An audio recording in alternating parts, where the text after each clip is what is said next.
Olá, bem-vindos. Estou consigo para mais um Viva Saúde. Há alturas do ano em que estamos mais disponíveis para pensar nas mudanças que desejamos para a nossa vida. Mais saúde, mais tranquilidade, mais sucesso nas nossas relações e no trabalho estão entre as principais. No geral, trata-se de fazer balanços e definir objetivos. Nesta edição falamos disso mesmo, de mudar para melhor, para um estilo de vida mais equilibrado, mais saudável e mais feliz. Para nos ajudar a encarar este desafio, é nosso convidado Paulo Moreira, formador em inteligência emocional. Muito bem-vindo. Olá, muito obrigado. E antes de falarmos de mudança, conte-nos um pouco aquilo que faz. Eu sou especialista em inteligência emocional e dou formações a empresas e eventos a nível nacional para o público em geral. Os meus clientes costumam ser multinacionais, pois este tema em Portugal ainda não é muito conhecido, mas felizmente já se começa a ver alguns passos. E é por isso que lhe pergunto o que é isto da inteligência emocional. A inteligência emocional, então, em resumo, podemos dizer que é a capacidade de nós reconhecermos os nossos estados emocionais, saber geri-los, saber também motivar-nos e conseguirmos ler as outras pessoas, minimamente, e também relacionarmos com as outras pessoas, porque nós não somos uma ilha, vivemos rodeado de pessoas e também devemos aprender a relacionarmos com as pessoas. E de que forma é que esta é uma ferramenta importante para a mudança?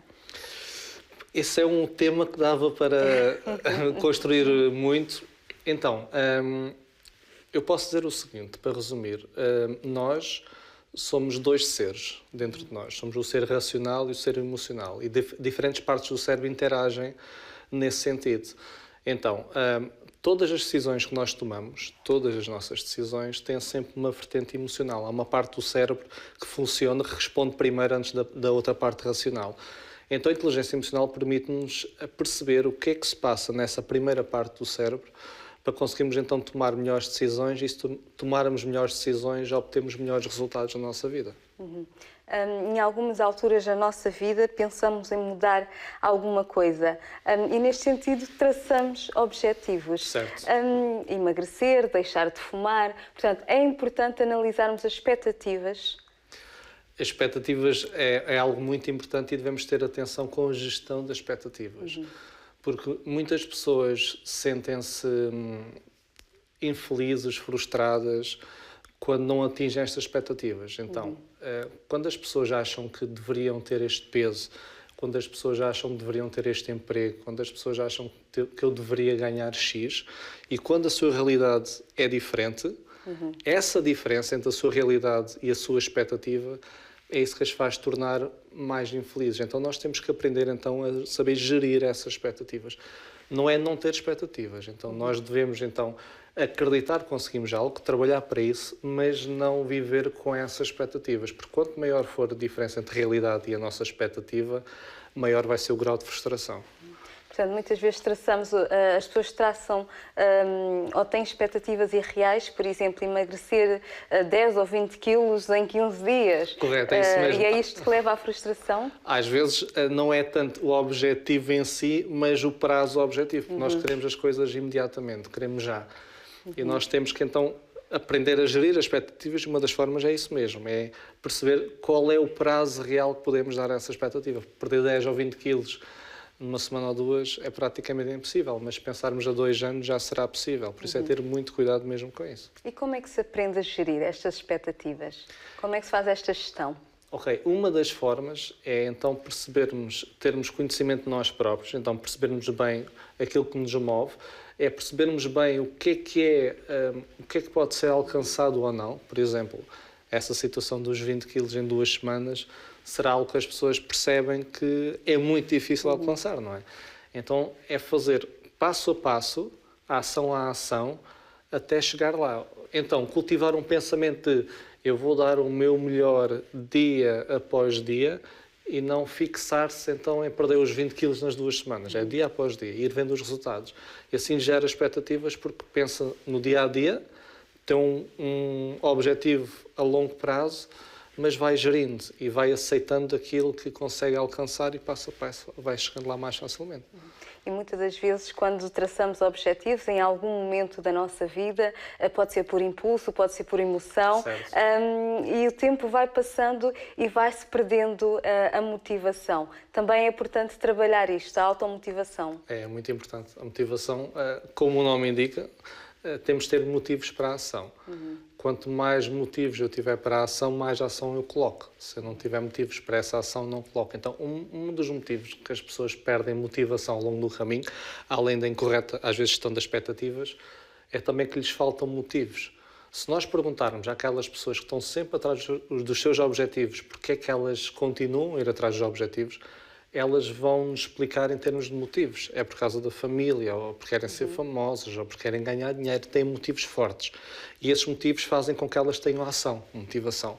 Aquelas pessoas que desistem mais facilmente é porque os motivos não eram fortes o suficiente. E como não eram fortes o suficiente, não tiveram a ação suficiente para continuar. E como é que podemos fazer para inverter esta situação? Automotivarmos-nos? Então, uma das formas é nós arranjarmos motivos suficientes. Então, encontrar os nossos motivos. Eu vi uma vez uma metáfora que era: os motivos são como, imaginamos uma mesa, e os motivos são como as pernas dessa mesa. Se nós não tivermos motivos, a mesa não se aguenta. Se tivermos só um motivo, ou um motivo fraco, a mesa com uma perna também não aguenta. Então, se tivermos muitos motivos, ou se o motivo for grande, um grande pilar, a mesa aguenta-se. Então, é eu perceber o que é que me move, porque é que eu quero alcançar isso. E também ter na parte da motivação, uma coisa muito importante, que é muitas vezes nós esperamos que as coisas mudem, não é? A tal situação da mudança, por exemplo, num ano novo vê-se muito isso, a resolução de ano novo.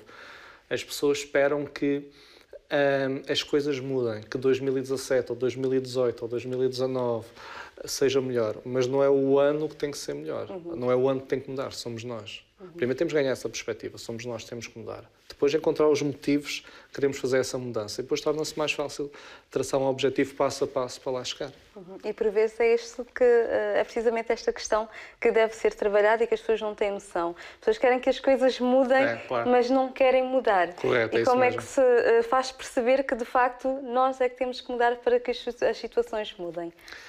Primeiro, é tudo uma questão de ter consciência disso. Ou seja, a pessoa ter consciência que a mudança parte de dentro. Ou seja, as pessoas tentam que a mudança venha do mundo exterior, mas ano após ano apercebem-se que não é bem assim. Então, primeiro é ter consciência que as coisas só vão mudar se nós iniciarmos esse processo de mudança. Senão, o que muda é o que os eventos exteriores nos fizerem mudar. Ou seja, mas a mudança que eu quero, a mudança que eu quero impor na minha vida, essa só vem se vier de dentro. Então, o primeiro passo é sempre tomar consciência. E depois o segundo passo é ser objetivo, é traçar um plano passo a passo, mais uma vez, para lá chegar. Então, estes dois passos são suficientes para começar o processo de mudança necessário. Já voltamos à nossa conversa. Obrigado. Deixar de fumar, começar uma dieta, melhorar a relação com os colegas de trabalho, fazer novos amigos, alguns destes tópicos estão nos seus planos de ano novo. Numa altura que a mudança para melhor é sempre desejada, vamos conhecer alguns truques para manter a motivação ao longo do tempo. A automotivação traduz a força que impulsiona para a ação. É uma habilidade que pode ser aprendida e aumentada, tratando-se de um fator-chave para a realização com sucesso dos objetivos e metas definidas, quer estes sejam a curto, médio prazo, quer a longo prazo na vida.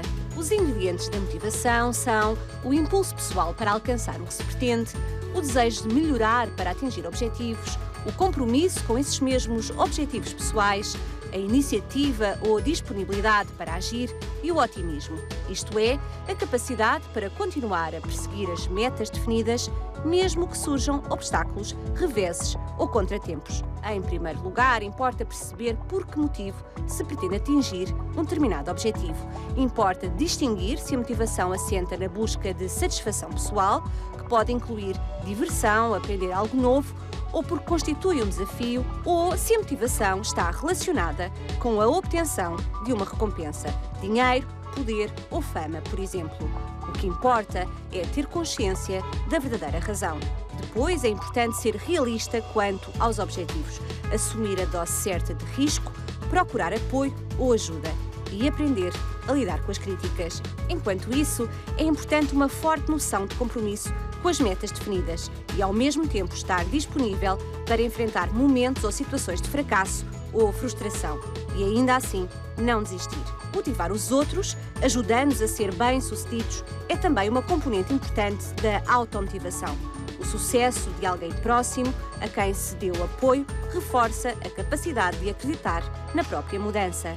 Neste processo, falar, ouvir e rodear-se de pessoas positivas e inspiradoras pode fazer toda a diferença. Voltamos à conversa com o nosso convidado. Estamos aqui a falar em relação às mudanças e, de facto, há muito a ideia e, por vezes, as pessoas dizem eu não vou mudar, não consigo mudar porque nasci assim. Isto é verdade? As pessoas não conseguem mudar? O que é verdade é que as pessoas dizem isso muito. É assim, até a década de 90 foi uma coisa cultural, porque a ciência dizia-nos que nós não conseguíamos mudar quando atingíssemos a fase adulta, que nós éramos mesmo assim, o meu pai era assim, por isso eu sou assim, ou seja, que os genes, os nossos genes, determinavam a nossa vida. Mas a partir da década de 90, a neurociência provou que o cérebro, por exemplo, tem uma característica que é a neuroplasticidade, basicamente é que o cérebro consegue mudar. Então, as pessoas conseguem mudar. Então, os genes influenciam, mas não determinam o nosso resultado. Então, essa é uma desculpa que nós já não podemos utilizar. Nós podemos mudar. É difícil, porque nós somos seres de hábitos, seres de rotinas. Então, chegamos a uma fase adulta da nossa vida e temos muitos hábitos, muitas rotinas, muitos comportamentos que estão muito enraizados.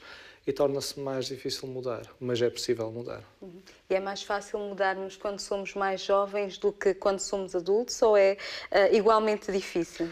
Não, quando somos mais jovens torna-se mais fácil, porque ainda estamos em desenvolvimento, estamos sempre em desenvolvimento, mas o próprio cérebro nessa altura consegue absorver melhor mais informação e está-se a expandir de uma forma diferente, mais rápida. É mais fácil, mas também é sempre difícil. Quem tem crianças sabe isso, não é? Que eles mudem os comportamentos é difícil. É sempre difícil a mudança, mas é necessário. E é importante nós aprendermos a conhecermos melhor, a pararmos e vermos, de facto, percebermos de que forma é que pensamos, de que forma é que agirmos, é importante? É o primeiro passo para a mudança, é essa autoconsciência, autoconhecimento. Porque eu, de forma a conseguir mudar alguma coisa, tenho que perceber que essa coisa tem que ser mudada. Por exemplo, nas empresas, se chegarem, vamos comparar com o trabalho no dia-a-dia. Se um colaborador tiver um trabalho para fazer, mas não lhe disserem bem como é que se faz esse trabalho, ele vai ter mais dificuldade em fazer, ele vai falhar mais, ele vai um pouco ao lado. Então, o colaborador tem que perceber o que é que tem que fazer. Se nós conseguirmos compreender aquilo que temos que fazer, conseguimos mudar melhor. As pessoas é a mesma coisa. Então, se eu tiver autoconsciência, se perceber os meus pontos fortes e pontos fracos, se perceber aquilo que me afeta, o que é que me move, eu consigo mais facilmente iniciar o processo de mudança. Esta questão da dificuldade de mudança implica um pouco esta questão do conflito de gerações, que os mais velhos chegam a uma altura em que já não conseguem mudar, já não conseguem perceber o outro, perceber os mais jovens e acabar por gerar este conflito. Também acontece muito, essa diferença cultural de gerações, até porque na altura até havia aquele velho ditado de burro velho não aprende línguas, não é? Então, supostamente, mais uma vez, chegamos à fase adulta, não mudamos. E depois esse choque cultural de gerações depois gera muito isso, não é? Há um grande conflito de ideias, de ideais, e que se nota muito entre gerações. E é importante perceber que a mudança não tem que ser negativa. Claro, é isso mesmo. Estamos sempre a mudar, sempre. Desde que nascemos até a nossa fase adulta mudamos. Há coisas pequenas que mudamos, mas a mudança é uma constante. Acho que a mudança é a única constante na vida, não é? Tudo muda. E ou nós ajustamos-nos a isso, ou então... Pronto. E quando não nos ajustamos à mudança, quais são as consequências? Torna-se difícil nós conseguirmos alcançar aquilo que queremos. Então, por exemplo, se eu não me ajustar à mudança e tiver, por exemplo, um mau relacionamento em casa, se eu não for capaz de mudar a mim e tentar melhorar a relação, por exemplo, a relação continua má. Se eu não consigo mudar e estiver triste no trabalho, vou continuar triste no trabalho. Não é? Então, se eu não mudar, as coisas mantêm-se na mesma.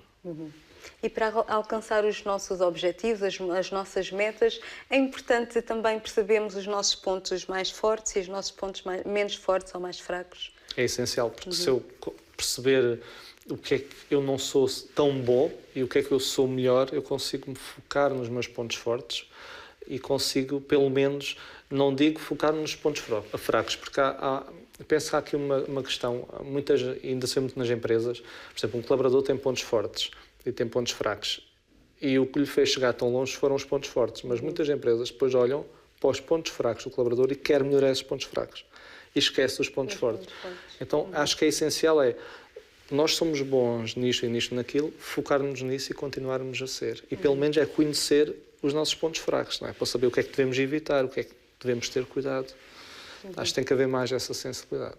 E falou há pouco sobre o insucesso ou a frustração. Isto é uma questão também que tem muito a ver com a sociedade. A sociedade incute muito ainda esta cultura do fracasso, que não podemos fracassar, que não podemos errar. É isso mesmo. Infelizmente também é muito cultural. E felizmente também ao mesmo tempo já está a desaparecer. Por exemplo, nós vemos países como o Japão, em que falhar, não se pode falhar. Falhar significa basicamente uma desonra máxima e ninguém pode falhar. E nós vemos que no Japão o que acontece é que os empreendedores, os empresários sofrem muito com isso. Eles sofrem muito, a sua saúde sofre muito com isso, que eles não podem falhar. Em Portugal e noutros países, felizmente já se vê um pouco ao contrário, mas o fracasso, mais uma vez, ainda tem uma grande carga emocional associada. Não podemos fracassar. Só que, mais uma vez, se eu não fracassar, também não consigo chegar ao sucesso. Não é? Porque é contínuo, tem que ir fracassando até lá chegar. E falou da questão da saúde, portanto, este equilíbrio emocional é também uma questão de saúde. Também, se eu for capaz de gerir os meus estados emocionais, consigo também, por exemplo, falando no stress, que é a doença da moda, entre aspas, cada vez mais pessoas sofrem de stress. Se eu for capaz de gerir esses estados emocionais, conhecer melhor, saber o que é que mexe comigo e saber gerir esses estados emocionais, por exemplo, vou reduzir o meu stress, a minha reação ao stress, e fazendo isso melhora a minha saúde. E porque há alguns destes estados de alma que nos podem levar até mesmo a adoecer. Sim, sem dúvida, sem dúvida. A doença, existem muitos estudos que ligam o autocontrole à parte do nosso sistema imunitário, da nossa saúde. Então, mais uma vez, se eu conseguir gerir bem as minhas emoções, eu consigo fortalecer o meu sistema imunitário e por isso fico menos propenso a apanhar doenças, desde a constipação até outro tipo de doenças. Por isso é muito importante, não só a tal coisa, gerir as emoções, não só para os nossos relacionamentos, para atingir o sucesso pessoal ou profissional, mas também para a minha própria saúde. É a importância de saber gerir as emoções. Com certeza. Já conhece a página do Viva Saúde no Facebook? É simples, basta registar o nosso endereço e clicar Gosto. Além de poder seguir as nossas publicações, pode ainda partilhar connosco os seus comentários, sugestões ou até mesmo dúvidas. Siga o exemplo do Anselmo Rodrigues, que partilha connosco uma dúvida e uma preocupação. Escreveu-nos: tenho um grande amigo doente de cancro. Qual a melhor maneira de falar com ele e ajudá-lo? Qual é a melhor maneira? Essa é sempre uma pergunta muito difícil, porque não existe uma solução, uma fórmula mágica, e cada amizade é diferente, não é? Tem a sua característica. Agora, o que eu posso dizer é que nós tentamos sempre ajudar as pessoas, os nossos amigos, ainda por cima numa situação dessas, mais ainda queremos ajudar. E como é que nós ajudamos? Tentando ignorar um pouco esse estado, tentando fingir que não se passa nada. Muitas vezes nós dizemos isso vai passar, não penses nisso. Nós tentamos incutir uma parte positiva, mas isso sai um pouco ao lado. Porque nós todos, quando sentimos-nos também em baixo, nós todos já passamos por, pode não ser por esse estado, mas nós, naqueles estados em que sentimos mais em baixo ou mais com medo, que é como essas pessoas se sentem, um pouco tristes e a sentir um pouco de medo, como é que nós gostamos que as pessoas se comportem junto de nós? Basicamente, nós queremos alguém que esteja ao nosso lado, alguém que esteja lá quando nós precisamos, alguém que nos ouça. Então, o que nós podemos fazer, ou que esse participante pode fazer é, em primeiro lugar, por exemplo, falar com o amigo e perguntar se ele quer, se pode dar uma palavrinha a ele, por exemplo, e também mostrar que, mesmo que diga não, é aceitável. Ou seja, se a pessoa não se sentir culpada em dizer que não. E se ele for, então, estando ao pé do amigo, basicamente é mostrar ao amigo que gosta dele, mostrar ao amigo que ele está lá para ele e que está disponível para ouvi-lo. E temos de ter também atenção a uma coisa, muitas vezes fugimos daquelas situações de tristeza, ou seja, o nosso amigo começa a partilhar a sua tristeza, desabafar, e nós tentamos ignorar. Não é, não penses nisso. Não, deixar a pessoa falar, deixar a pessoa partilhar aquilo que sente, essa tristeza, e só ouvir. Só ouvir, só ouvir. E outra coisa muito importante é, muitas vezes nós tentamos mudar um pouco. Então, aquela amizade que até então tínhamos, de repente, porque a pessoa está nessa situação, tentamos agir de forma diferente. Isso ainda é pior. Temos de transmitir alguma naturalidade. Então, o que ele pode fazer é, em primeiro lugar, mais uma vez, não ignorar essa parte da tristeza, deixar o amigo falar o que tem a falar, e também tentarmos agir de forma natural. Então, às vezes há aqueles laços que nós temos, aquele humor também, ou seja, deixar continuar isso. E outra coisa que podemos fazer é mostrar-nos disponíveis. Por vezes, nessas situações, há pessoas que não querem, por exemplo, ir às compras, não querem ir a algum sítio, fazer aquele telefonema, e nós mostrar-nos receptivos a fazer esse tipo de coisas. Então, basicamente, é estar lá para ele, mostrar que gostamos dele, deixar ele partilhar tudo aquilo que sente, sem opinar, sem julgar, sem tentar ignorar, pronto, e apoiá-lo naquilo que conseguimos. É o que nós conseguimos fazer. E tudo isto é também uma forma de inteligência emocional. Sim, porque uma das partes, as emoções são, digamos, os grandes capitães da nossa vida. Cada pensamento é influenciado pelas nossas emoções, e as emoções querem ser correspondidas. Então, uma pessoa que está nesse estado, por exemplo, aquela emoção de tristeza, a emoção quer ser reconhecida, as emoções querem ser reconhecidas. É por isso que nós, quando ignoramos a emoção, ela continua lá. Então, mais uma vez, é perceber como é que as emoções funcionam para saber interagir com elas. Neste caso, tristeza, se a pessoa sente-se triste e sente-se um pouco com medo, é reconhecer essa tristeza e medo, para ela ir se dissipando aos poucos. É termos a capacidade de nos colocarmos na situação do outro. Sem dúvida, é muito importante. É muito importante. E hoje em dia, cada vez mais, as pessoas querem ser felizes, querem ter sucesso, querem ser bem-sucedidas naquilo que fazem e nas suas relações. Isto também tem que se aprender? É assim, sim, as relações requerem trabalho, e a felicidade também, ou seja, muitas vezes queremos que tudo venha naturalmente, mas também temos que perceber como é que as coisas funcionam. Por exemplo, numa relação, nós pensamos que ter uma relação é fácil, mas não. São precisos 3 ingredientes. É o tempo, ou seja, quanto mais tempo passar, mais sólido se torna a relação. É o esforço que colocamos na relação, e é saber relacionar-nos também. E nós vemos isso na relação, por exemplo, nos casamentos, não é? Ao início é sempre tudo fácil. Nós damos o nosso melhor, outra pessoa dá o seu melhor. É chamada a fase lua de mel, não é? Cada um dá o seu melhor. O problema muitas vezes acontece depois, porque nós estamos à espera que as coisas corram bem naturalmente, que a pessoa se adapte à nossa pessoa, mas a outra pessoa está a pensar o mesmo. Ela quer que ela se adapte a mim. Nós queremos sempre algo de volta, mas nós temos que dar mais do que receber numa relação. Nós temos então que aprender também a relacionar-nos. Porque ao início é fácil, mais ou menos. Nós damos o nosso melhor, outra pessoa dá o seu melhor. Agora, ao longo do tempo, nós temos que aprender estratégias se queremos que a relação funcione. Seja ela profissional ou amorosa, claro. E neste caso a comunicação é fundamental? A comunicação é a base, sim. E tem que se aprender também a comunicar, porque muitas das vezes comunicar não é só falar, porque nós podemos falar e muitas pessoas não sabem fazer essa distinção entre simplesmente falar e comunicar. Qual é a diferença? Para mim, acho que comunicar, neste caso, por exemplo, ouvir também, nós temos de saber ouvir, e há 2 formas de ouvir. Há aquelas pessoas que ouvem para responder, que é o que a maior parte das pessoas faz, ou seja, a pessoa está a falar e nós já estamos a articular a resposta, e ao ouvir para aprender. E nós temos que aprender mais a ouvir para aprender. Então, ouvimos o que a pessoa disse. Ok. Sem formular uma resposta, ouvimos. Depois de ouvir tudo para aprender, é que nós comunicamos, porque há muita informação. Se a outra pessoa está a falar e nós já estamos a articular uma resposta, nós vamos perder muita informação do que vem. Depois a coisa não corre bem muitas vezes. Exatamente. Portanto, é importante esta questão da comunicação, Sim. sem dúvida.